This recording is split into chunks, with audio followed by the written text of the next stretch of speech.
പൊങ്കാലയ്ക്ക് ഇനി 2 ദിവസം മാത്രമേ ബാക്കിയുള്ളൂ.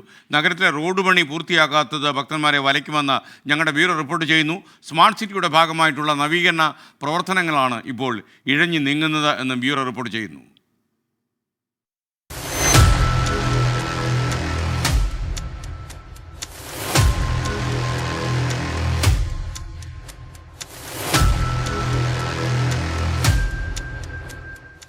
ആറ്റുകാൽ മുതൽ കേശവദാസപുരം വരെയുള്ള റോഡുകളുടെ ഇരുവശവും ആളുകൾ പൊങ്കാലയിടും. ഇക്കുറി കാര്യങ്ങൾ കുറച്ച് വ്യത്യസ്തമാണ്. നിർമ്മാണ പ്രവർത്തനങ്ങളുടെ ഭാഗമായി തലസ്ഥാനത്തെ മിക്ക റോഡുകളും പൊളിച്ചിട്ട അവസ്ഥയിലാണ്.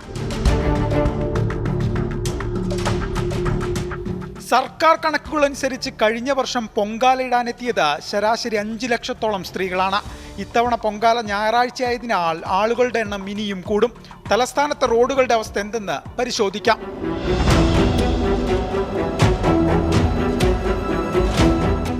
ആറ്റുകാൽ ക്ഷേത്രത്തിന് കിലോമീറ്ററുകൾ അകലെയുള്ള അട്ടക്കുളങ്ങര കിള്ളിപ്പാലം റോഡിന്റെ അവസ്ഥ ഇതാണ്.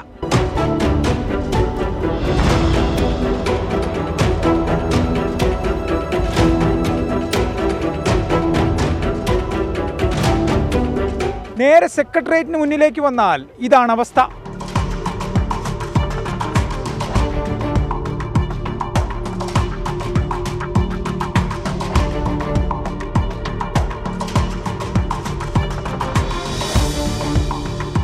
ഇനി കുറച്ചു മാറി ജനറൽ ആശുപത്രി പരിസരത്തേക്ക് വന്നാൽ കാഴ്ചകൾ ഇങ്ങനെയൊക്കെയാണ്.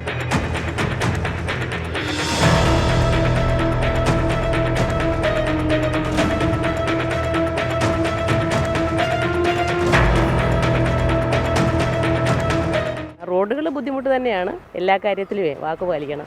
എന്ത് ഇത് പറഞ്ഞാലും പറഞ്ഞില്ലെങ്കിലും ഇത് തന്നെയല്ലേ സംഭവിക്കുള്ളൂ. പിന്നെ ഇനി ഇത് കൂടുതൽ എന്താ പറയുക? റോഡ് പൊളിച്ചിട്ട് അവർ പറയണത് എന്നാന്ന് വെച്ചാൽ പൊങ്കാല വരെ ഇനി അതിന് ശേഷം ഇനിയും കുത്തിപ്പൊളിക്കുള്ളന്നായി. പൊളിച്ചതൊക്കെ അങ്ങനെ തന്നെ ഇട്ടേക്കുമെന്നാണ് പറയണത്. ഇപ്പം തന്നെ ഞാൻ അവിടെ നിന്ന് വന്നു. ആ കൈ എടുത്ത് ഇത് ചെയ്യണവൻ്റെ അടുത്ത് 100 വട്ടം ആ വണ്ടിക്ക് കൈ കാണിച്ചാണ് പുറത്തോട്ട് കയറിയത്. അങ്ങനെ ആകെ മൊത്തം റോഡ് പണിയാണ് തലസ്ഥാനത്തെ സ്മാർട്ട് സിറ്റി പദ്ധതി രാഷ്ട്രീയ വിവാദമായിട്ടും ആ പണിയൊന്ന് വേഗത്തിലാക്കാൻ സർക്കാരിന് ഒരു താല്പര്യവുമില്ല. തലസ്ഥാനത്തെ പൊളിച്ചിട്ട റോഡുകൾക്ക് നടുവിൽ നിന്ന് ക്യാമറമാൻ റിജോയ്ക്കൊപ്പം എ വി ജയശങ്കർ, 24 തിരുവനന്തപുരം.